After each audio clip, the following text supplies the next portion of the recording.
اسلام میں ہر وہ کام ممنوع ہے جس سے مسلمانوں کی وحدت اور اتفاق متاثر ہوتی ہوں۔ اسی کو مد نظر رکھتے ہوئے ہم نے چند اسباب و ذکر کیے، ان میں سے ایک سبب ہم نے ذکر کیا قوم پرستی، قومیت پرستی۔ دوسرا وہ بنیادی سبب جس سے مسلمانوں کے آپس میں اتفاق اور اتحاد ختم ہو جاتی ہے، بالفاظ دیگر اسلام اور مسلمان اس کی وجہ سے کمزور ہو جاتے ہیں، وہ ہے وطن پرستی۔ وطن پرستی کا کیا معنی؟ وطن پرستی کا یہ مقصد ہے کہ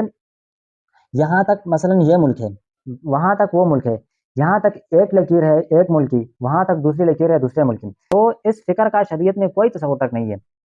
اور اس سے ہم تعبیر کر سکتے ہیں تحدید وطنی کے ساتھ، تو شریعت میں اس کا کوئی ثبوت تک نہیں، بلکہ شریعت میں تو یہ ہے کہ سارے مسلمان، وہ چاہے عرب کے ہو، چاہے عجم کے ہو، چاہے مشرق کے ہو، چاہے مغرب کے ہو، وہ سارے آپس میں بھائی بھائی، انما المؤمنون اخوۃ۔ تو یہ ایک استعماری فکر تھا، استعمار کا اور سامراج کا ایک فکر تھا،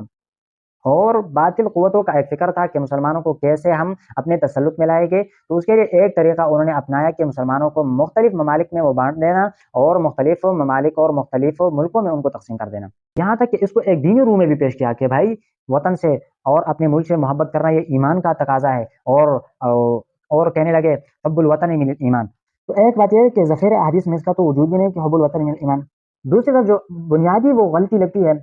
وہ یہ کہ دیکھ مثلا جب نبی علیہ الصلوۃ والسلام